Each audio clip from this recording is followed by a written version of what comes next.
ఏ విపత్తు వచ్చినా 1-2 రోజుల్లో నార్మల్సీ వస్తుంది. కానీ దీనివల్ల దగ్గర 7-8 రోజులు 6 నుంచి 7-8 ఫీట్ వాటర్ ఉండే పరిస్థితి వచ్చింది. కొన్ని దగ్గర 9-10 ఫీట్ కూడా వచ్చింది. దీనికి 2 కారణాలు నేను చాలాసార్లు చెప్పాను. ఒకటి, ఫస్ట్ టైం కృష్ణా నదిలో అత్యంత ఎక్కువ ఇన్ఫ్లో ఆఫ్ వాటర్ రావడం. 11.43 lakh క్యూసెక్స్ ఆఫ్ వాటర్ రావడం చరిత్రలో మొట్టమొదటిసారి. ఆ ప్రాజెక్టు డిజైన్ చేసింది 11.9 lakh క్యూసెక్స్ ఆఫ్ వాటర్ డిశ్చార్జ్కి. ఆ ప్రాజెక్ట్ డిజైన్ చేసిన తర్వాత 175 ఇయర్స్ ఓల్డ్ ప్రాజెక్ట్ ఇది. First anicut 100 years British period. Prakasam Pantulu కట్టిన తర్వాత 75 ఏళ్ళు, 175 సంవత్సరాలు. దీనిపైన అనేక ప్రాజెక్టులు వచ్చాయి. పులిచెంతల ప్రారంభం, నాగార్జున సాగర్, శ్రీశైలం, తుంగభద్ర, జోరాల, పైన ఆల్మట్టి 1 and 2, నారాయణపురం. అదే రాయలసీమ కొంత వాటర్ డైవర్ట్ చేయడం, తెలంగాణ కొంత వాటర్ డైవర్ట్ చేయడం, ఇవన్నీ చేసిన తర్వాత ఇంత పెద్ద ఎత్తున రావడం ఒక చరిత్ర. భవానీపురంలో నీళ్లు ఓవర్ఫ్లో కావడం, అది ఊహించని కట్ట ఉండేది ఎక్కడో ఉంది. ఆ కట్ట నుంచి వచ్చిన తర్వాత భవానీపురం రోడ్లో ఒకప్పుడు నేషనల్ హైవే విజయవాడకు వచ్చే మెయిన్ రోడ్, ఇప్పుడు కూడా అదే మెయిన్ రోడ్. ఇప్పుడు బైపాస్ వస్తే తప్ప దాంట్లో నుంచి ఓవర్ఫ్లో కావడం. రెండోది బుడమేరు,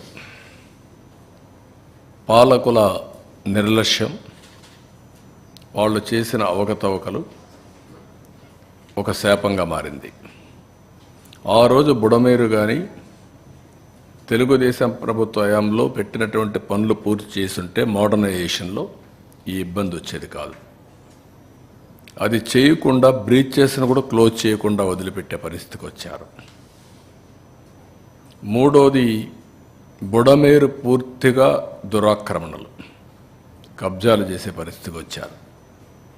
నీళ్లు పోయే పరిస్థితి లేకుండా కడాన ఎన్ని విధాలుగా ఇబ్బంది పడాలనో అన్ని విధాలుగా ఇబ్బంది పడి మేము వచ్చిందే రేపు 20వ తారీఖు 100 రోజులు అవుతుంది.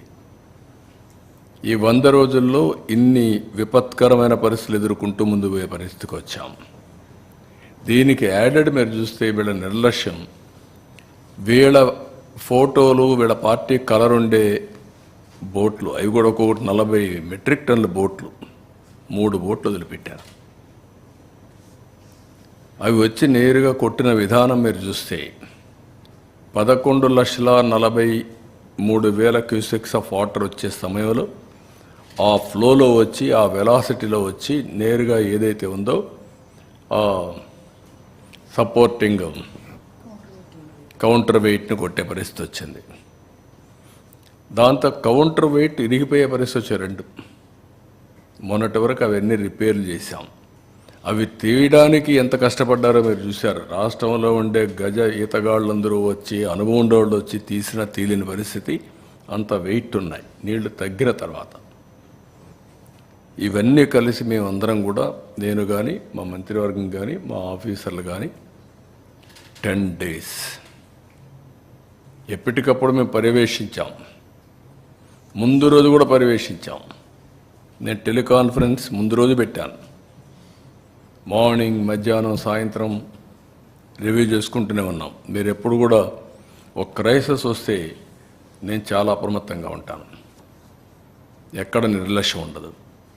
అలాంటి అన్నీ చేస్తే వచ్చిన వారసత్వ సమస్యల్లో మేమే ఆశ్చర్యపోయేట్టుగా పనులు వచ్చే పరిస్థితి వచ్చాయి. ఎవ్రీడే నేను అదే చెప్తూ వచ్చాను. Series of white papers publicize చేశాను ఇప్పటికే. అదే సమయంలో ఇక్కడికి వచ్చే పరిస్థితికి వచ్చాం. 10 రోజులు పట్టింది మాకు. ఒక్కొక్క మంత్రి రామానాయుడు అక్కడే ఉన్నాడు, నారాయణ గారు ఆడ తిరిగారు. ఆల్ మినిస్టర్స్ ఒక్కొక్కరు ఒక్కొక్క వార్డులో పెట్టుకొని, హోమ్ మినిస్టర్ గారు, డిజాస్టర్ మినిస్టర్ ఒక పక్క ఈ పనులు చూసుకుంటూ ఒక పక్కన స్టేట్ అంతా కూడా వరదల్ని సమీక్ష చేసే పరిస్థితికి వచ్చారు. ఇన్ని ప్రయత్నాలు చేస్తే కూడా 10 days మళ్ళీ మామూలు స్థితి తీసుకొచ్చే పరిస్థితికి వచ్చాం. అదే కానీ అలాంటి దుర్మార్గమైన ప్రభుత్వం ఉంటే ఇంకొక 6 నెలలు కూడా ఆ పక్క కూడా పోయే పరిస్థితి ఉండేది కాదు. తర్వాత అకౌంట్స్ అన్ని మ్యానిపులేట్ చేసేసారు. నేను చెప్పాను మీ అందరికీ, సిఏజీ ఆడిటింగ్ కూడా కాలేదు దేనికి. సెంట్రల్ గవర్నమెంట్ ఇచ్చిన డబ్బులకు యూసీలు కూడా ఇవ్వలేదు. కడాన గవర్నమెంట్ ఆఫ్ ఇండియా ఇచ్చిన డబ్బులను డైవర్ట్ చేసేశారు. పోలవరానికి ఇచ్చిన డబ్బులు డైవర్ట్ చేసేశారు. నేనున్నప్పుడు పోలవరాన్ని నేను డబ్బులు పెట్టాను, వీళ్ళు రివర్స్ చేశారు. అమరావతికి డబ్బులు వద్దని చెప్పారు. ఇలాంటివి ఈవెన్ సైట్ ఇవ్వలేకుండా రైల్వే జోన్ నిలిచిపోయే పరిస్థితికి వచ్చింది. ఇప్పుడు క్లియర్ చేశాం. మేము 100 రోజుల్లో చేయగలిగితే ఇన్ని రోజులు ఎందుకు చేయలేకపోయారు? 5 ఏళ్ళు మీరు అంటే ఎంత నిర్లక్ష్యం ఉందో మీరు చూసుకోవాల్సిన అవసరం ఉంది. ఏది ఒక్కొక్క ఐటెంని స్ట్రీమ్లైన్ చేసి ఒక్క పంచాయతీరాజ్లో 990 కోట్ల రూపాయలు బకాయిలు డైవర్ట్ చేస్తే ఫైనాన్స్ కమిషన్ డబ్బుల్ని 990 కోట్లు ఇచ్చి కష్టకాలంలో 1100 కోట్లు మళ్ళా తీసుకొచ్చాం. ఈ ఒక్క డిపార్ట్మెంట్ కదా, అన్ని డిపార్ట్మెంట్ ఇదే పరిస్థితి. 1650 కోట్ల రూపాయలు ధాన్యం ఇచ్చిన రైతులకు బకాయిలు ఉంటే అవి చెల్లించే పరిస్థితికి వచ్చాం. 10,50,000 కోట్ల రూపాయల అప్పు, 1,00,000 కోట్ల రూపాయలు బిల్లు పే చేయాలి. ఇప్పుడు ఇక్కడికి వస్తే ఎంత నిర్లక్ష్యం అంటే 2,000 కోట్ల రూపాయలు అకౌంట్లో చూపిస్తున్నారు. 9 ఏళ్లలో ఖర్చు పెట్టేశారు. ఖర్చు పెట్టిన డబ్బుల్ని అకౌంట్ కూడా రాయలేని అసమర్థ ప్రభుత్వం. దొంగ లెక్కలు మాత్రం రాసుకున్నారు. నేను ఇంకా హార్ష్గా చెప్పాలంటే డిజాస్టర్ మేనేజ్మెంట్కి కెలామిటీ ఫండ్లో 2,000 కోట్ల రూపాయలు చూపిస్తుంది. 9,000 కోట్ల రూపాయలు 6 ఏళ్ళలో వస్తే 6 ఏళ్లలో 9,000 కోట్లు అయిపోయింది. ఖర్చు పెట్టిన డబ్బుల్ని అకౌంట్లో చూపిలేదు. ఇప్పుడు దానికి మళ్ళా నేను సిఏజీకి రాస్తున్నాను, ఇది ఇప్పుడు పలానప్పుడు ఈ డబ్బులు పెట్టామని రాయమని. ఈ లెటర్ ఒకటి సెంట్రల్ గవర్నమెంట్కి రాస్తున్నా. మళ్ళా నేను మా దగ్గర డబ్బులు లేవు, దుర్మార్గుడు చేసిపోయిన పనులన్నీ సరిదిద్దడానికి మా పని సరిపోతూ ఉంది, ఆ పాపాల్లో ఈ పాపం కూడా ఉంది. మీరు నా దగ్గర డబ్బులు ఉందని మీరు డబ్బులు ఇవ్వడం మానేశారు, నాకు జీతాలు కూడా ఇవ్వలేని పరిస్థితిలో ఉన్నా. నాకు 518 కోట్ల రూపాయలు మీరు ఇవ్వాలి, అది ఇమ్మీడియట్గా రిలీజ్ చేయండి, ఇయర్ ఇన్స్టాల్మెంట్ నాకని ఇప్పుడు లెటర్ రాస్తున్నా. అంటే ఎన్ని అరాచకాలు! నేను అందుకే చెప్పాను, ఇది ఒక భూతం. ఆ భూతాన్ని శాశ్వతంగా పూడ్చిపెడితే తప్ప పైకి రాకుండా ఇలాంటి వేషాలన్నీ వేస్తూ ఉంటుంది. ఇప్పుడు ఇవన్నీ ఒక ఎత్తు అయితే, నాకు వచ్చిన సమస్య కళ్ళారా చూశాను. అనునిత్యం వాళ్ళ కష్టాలు అక్కడ జరిగిన వాళ్ళందరూ చూశాను. ఎంత నరకయాతన అనుభవించాలో అంత నరకయాతన అనుభవించారు. ఈవెన్ టుడే వాళ్ళు పడిన బాధలు, వాళ్ళ కష్టాలు, సమ్టైమ్స్ నా నిస్సహాయత, మా అధికారులు పోయినప్పుడు కూడా చేయలేని పరిస్థితి, నీళ్లు కావాలంటే నీళ్లు ఇవ్వలేని పరిస్థితి, leave alone other things. Food ఉంది, లాస్ట్ మైల్లో చేర్చలేకపోయాం.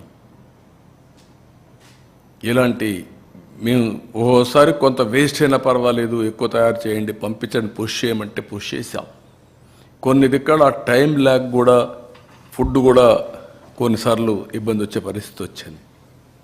బట్ అల్టిమేట్గా మేము చేయగలిగిన సకాల ప్రయత్నాలు, మానవ ప్రయత్నాలు ఎన్ని చేయగలుగుతాం అన్ని ప్రయత్నాలు చేశాం. అందుకే మేము చేసిన ప్రయత్నాల్ని ప్రజలు గుర్తించారు, రాష్ట్రమంతా గుర్తించారు, దేశం మొత్తం గుర్తించింది. నేను అహ్మదాబాద్ పోతే అందరూ అప్రిషియేట్ చేసే పరిస్థితికి వచ్చారు. Nation is recognized. అదే మాదిరిగా ప్రతి ఒక్కరూ ఈ కష్టాలు చూసిన తర్వాత దాతలు స్వచ్ఛందంగా ముందుకు వస్తున్నారు. రియలీ నా లైఫ్లో చాలా క్రైసిస్ చూశాను కానీ, చాలా సంక్షోభాలు చూశాను కానీ ఈ విధంగా ఎప్పుడు రాలేదు. ఆ విధంగా వచ్చారు. వారందరికీ పేరు పేరున మనస్ఫూర్తిగా కృతజ్ఞతలు తెలియజేస్తున్నా. రాష్ట్ర ప్రభుత్వం తరఫున 5 కోట్ల ప్రజల తరఫున ఎక్కడో ఉండేవాళ్ళు డబ్బులు పంపించారు.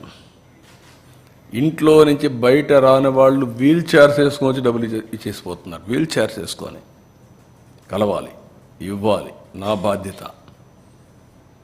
ఒక సోషల్ రెస్పాన్సిబిలిటీ అనేది ఒక ప్రభుత్వమే కాదు, ప్రభుత్వానికి మేము కూడా అండగా ఉండాలి అనే పరిస్థితికి వచ్చారు. దానికి కారణం ప్రజలు ఒక నమ్మకం, సర్వ విధాలుగా ప్రయత్నం చేశారు. నేను కూడా చేయకపోతే నేను కూడా దోషిగా మిగిలిపోతాను, నేను కూడా మనిషిని, నేను కూడా చేయాలి అని పిల్లల దగ్గర నుంచి అందరూ హెల్ప్ చేసే పరిస్థితి వచ్చారు. వాళ్ళందరినీ అభినందిస్తున్నా.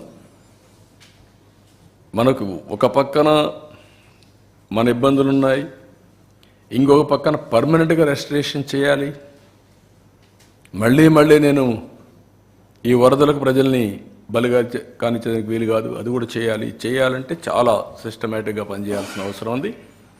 తాత్కాలికంగా వీళ్ళు నిలబెట్టాలి, మళ్ళీ నేను శాశ్వతంగా పరిష్కారం చేయాలి. అందుకనే ఈరోజు అన్ని అనలైజ్ చేసిన తర్వాత ఒక ప్యాకేజ్ ఒకటి ఇస్తున్నాం.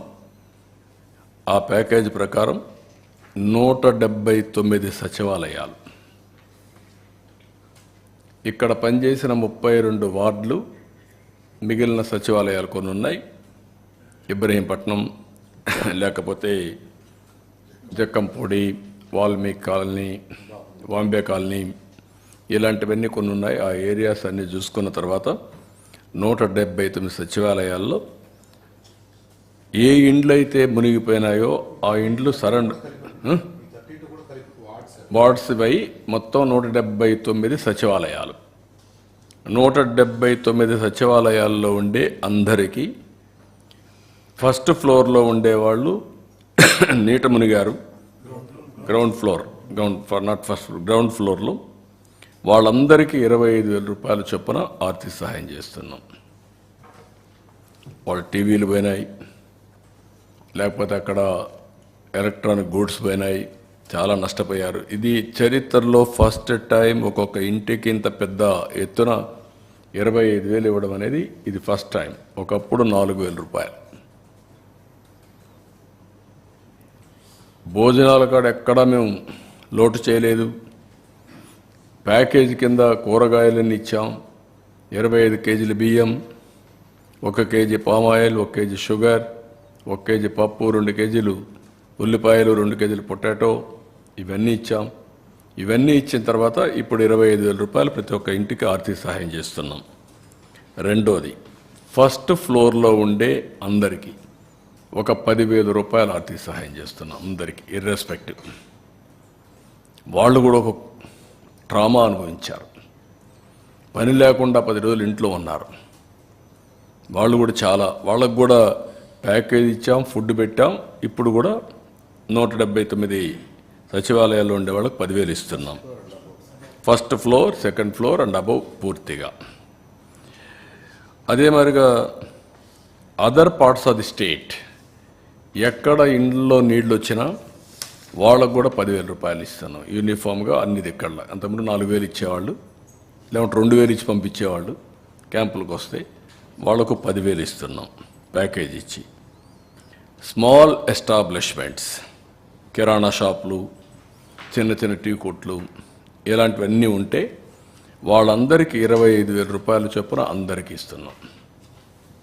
ఇల్లు పోయి ఉంటే ఇంటికి ఇస్తాం, దేనికి ఇస్తాం, రెంట్కి. ఆ విధంగా మొత్తం స్మాల్ ఎస్టాబ్లిష్మెంట్ అన్నిటికీ 25,000 ఇస్తాం 179 సచివాలయాల్లో. అదే మరిగా ఎంఎస్ఎంఈలు రిజిస్టర్ చేసుకున్నారు, ట్రేడ్కు అవన్నీ కూడా రిజిస్టర్ చేసుకున్నారు. చిన్న చిన్న ఇవి పెట్టుకున్నప్పుడు వాళ్ళందరికీ టర్న్ ఓవర్ 40 lakhs కంటే తక్కువ ఉంటే వాళ్ళందరూ ఈ యొక్క జిఎస్టీ ఫైల్ చేయాల్సిన పని లేదు. కాబట్టి వాళ్ళకి ఎగ్జామిషన్ ఉంది. దాని మీద కొంతమంది రిజిస్ట్రేషన్ కూడా చేసుకోరు. వాళ్ళందరికీ రిజిస్ట్రేషన్ అంటే జిఎస్టీ రిజిస్ట్రేషన్ చేసుకోరు. వాళ్ళందరికీ 50,000 రూపాయలు ఇస్తాం. అదే సమయంలో ఎంఎస్ఎంఈలు 40 లక్షల నుంచి 1.5 crores, 1,50,00,000 వీళ్ళకి టర్నోవర్ తీసుకుంటున్నాం. ఆ టర్నోవర్ తీసుకొని వాళ్లకు 1 లక్ష రూపాయలు ఇస్తాం. అదే సమయంలో 1,50,000 పైనుంటే 1,50,00,000 పైనుంటే 1,50,000 ఇస్తాం యూనిఫామ్గా. 3 కోట్లైనా 4 కోట్లైనా 1,50,000 రూపాయలు యూనిఫామ్గా వాళ్ళకి ఇస్తాం. వీళ్ళు కాకుండా 2 వీలర్స్ ఎవరైతే ఉన్నారో ఇన్సూరెన్స్ క్లెయిమ్ చేసుకునేదానికి ఏమేం చేయాలో చేసాం, రిపేర్లకు మేమేం చేయాలో చేసాం, చాలా ఎక్సర్సైజ్ చేసాం వాళ్ళ మీద. ఇప్పుడు కూడా మేము వదిలిపెట్టడం లేదు. ఇప్పటికి 9,088 వెహికల్స్ రిజిస్ట్రేషన్ చేసుకున్నారు, ఇది క్లెయిమ్స్ పెట్టుకున్నారు. దాంట్లో 71,50,00,000 రూపాయలకు క్లెయిమ్ చేశారు. ఇప్పటికి 2,345 క్లెయిమ్స్ సెటిల్ అయినాయి. 6,21,00,000 రూపాయలు ఇచ్చాం. ఇంకొక పక్కన 6,748 క్లెయిమ్స్ పెండింగ్ ఉన్నాయి. దీనికి 65,29,00,000 పే చేయాలి. దీని మీద పర్సూ చేస్తున్నాం. నేను మళ్ళీ 21వ తారీఖు చెప్తాను అందరికీ. మళ్ళీ నేను మీటింగ్ పెడతాను. వాళ్ళందరితో మాట్లాడి ఇవి సెటిల్ అయ్యే వరకు వాళ్ళకి అండగా ఉంటాం. ఎవ్రీడే నేను రిపోర్ట్ తీసుకొని ముందుకు పోతున్నాను. ఇవి కాకుండా ఇక్కడ పుష్ కార్ట్స్ అన్నీ కూడా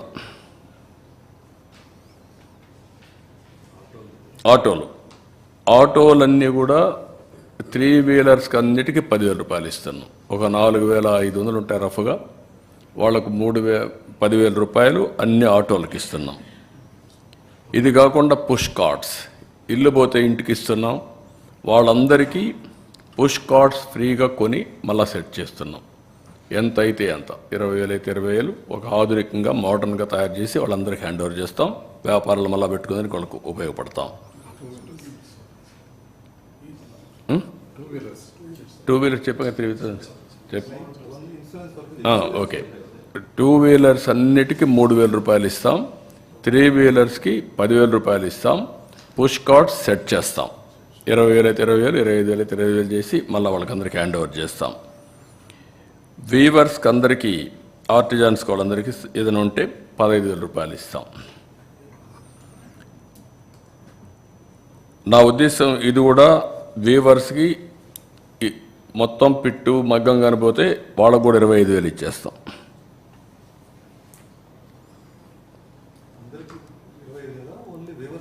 25,000 వీవర్స్కి కిరాణా షాప్ మాదిరిగా మొత్తం మగ్గం పోతే.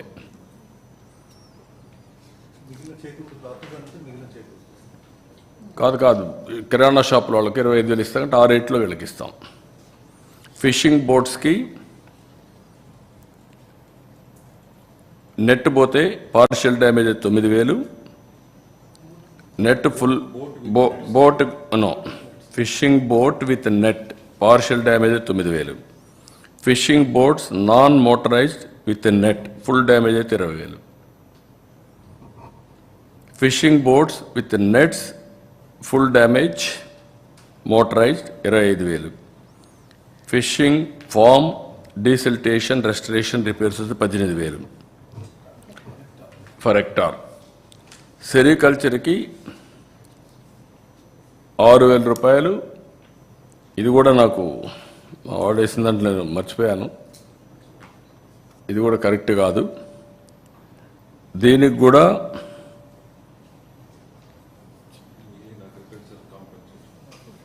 దాంట్లో వస్తుంది, నేను అక్కడ మాట్లాడతాను. లైవ్ స్టాక్ కౌస్ అండ్ బఫెలోస్కి 50,000, bullocks 40,000, livestock calves 25,000, livestock sheep గోట్కి 7,500, లైవ్ స్టాక్ పౌల్ట్రీ బర్డ్కు 100 రూపాయలు, క్యాటిల్ షెడ్ డ్యామేజ్ అయితే 5,000.